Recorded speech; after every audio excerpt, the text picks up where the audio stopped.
Hello guys, muri video ngiye kubereka uburyo telefone yawe yakikoresha automatically.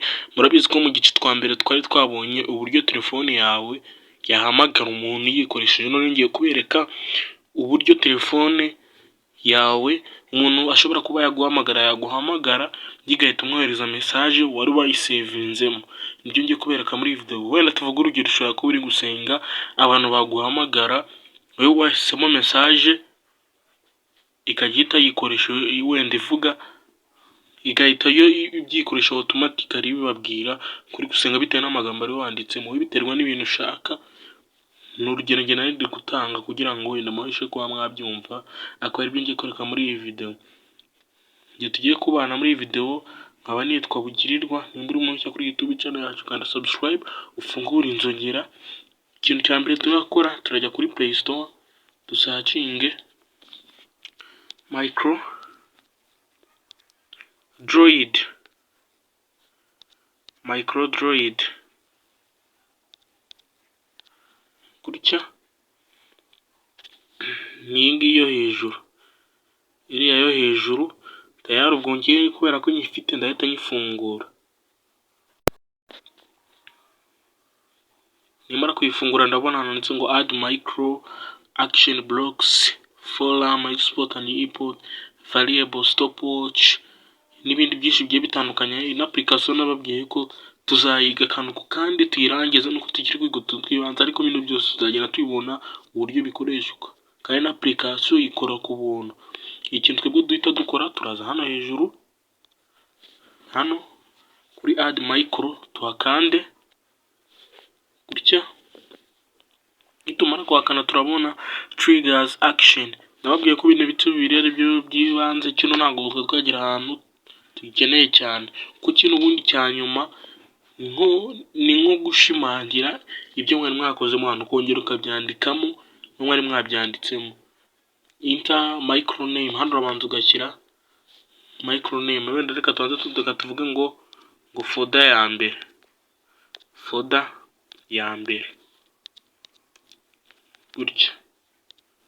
Folder ya mbere ni urugero, ukita izina kugira ngo uze kubona uburyo usevinga. Kuba ugiye gusevinga bino kugira ngo utazemo folder izina ryawe nta gusevinga bikunda, niyo mpamvu tugomba gushyiramo izina. Uraza kandi hano ngo triggers, ubundi ikintu bisa nkaho bikora ni kugira ngo icyo gikorwa gikorwe, inzira ubanza gucamo kugira ngo bikorwe. Niba ukohereza message ukabanza ukabihuza na simu nyine, ubwo ngubwo akaba ari yo bihuza nayo. Ntabwo twera ko nta kintu kiri mu turakano k'agateranyo ka add.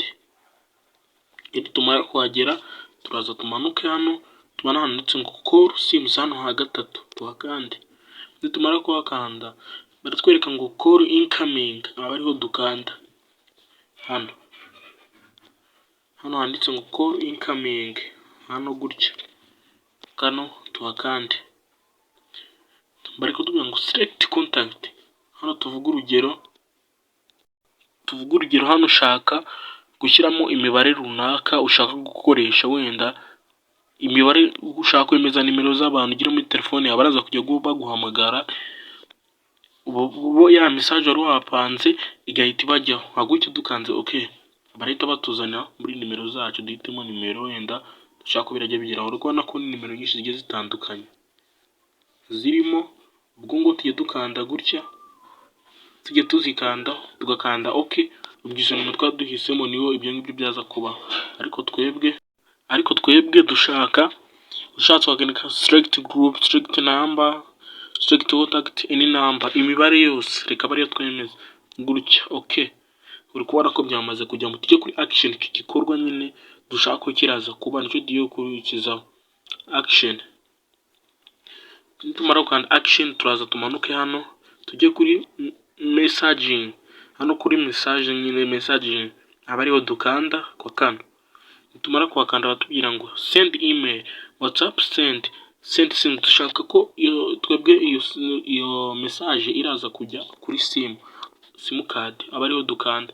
Phone number, hano rero guys ugomba kwitonda. Hano iyo ukoje ngo phone number nta gushyira mu mubare wa telefone, ahubwo uraza ukandikamo ngo incoming number. Ubwo ngo abantu baraza guhamagara nibo ngo take message thanks.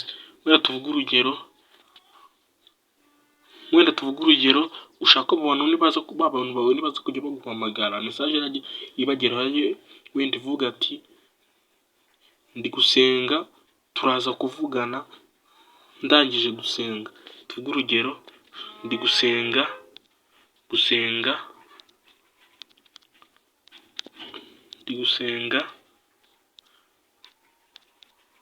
turaza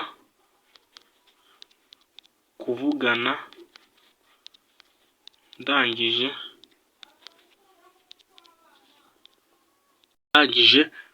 gusenga. Ugahita wemeza kuri aka kantu ko hejuru gutya. Uri kubona ko tayari ubwo ngubwo gutya. Ariko nimba turangije hano nababwiye ko hano none iri jambo kesterent ntabwo ari ngombwa n'ubundi abari gushimangira ibyo tugaruka n'ubundi ni bya bindi twongera tugasubizamo tumeze nka gushimangira. Kesterent ubundi ikintu ikora ni nko kwibutsa bino bya mbere wakoze, ibi ngibi bya action na kino triggers bino bya mbere wakoze aba ari nko kwibutsa ko bigomba kujya mu bikorwa. Iyo ubishatse urabikora nabyo nta kibazo, ujyanye twagiye twemeza ibyo twasize hambere. None kugira ngo igikorwa cyawe kize kuzura neza wowe urahita uza hano hari utudomo dutatu uzuha kandi hano hejuru. Numara kuhakanda barakwereka ngo ibintu bigiye bitandukanye wowe wize hano ngo save changes. Uhita ubisave kugira ngo igikorwa kize kuba nkuko wabishatse. Save changes twara ko nituhasubira ntayo turabona bivuze igikorwa twamaze kucyemeza. Nimba uri kubona video hari icyo yagufashije kanda like, nimba uri mushya kuri YouTube channel yacu kanda subscribe, nimba ari ikintu ushaka umbwire nikubwire video y'ubutaha.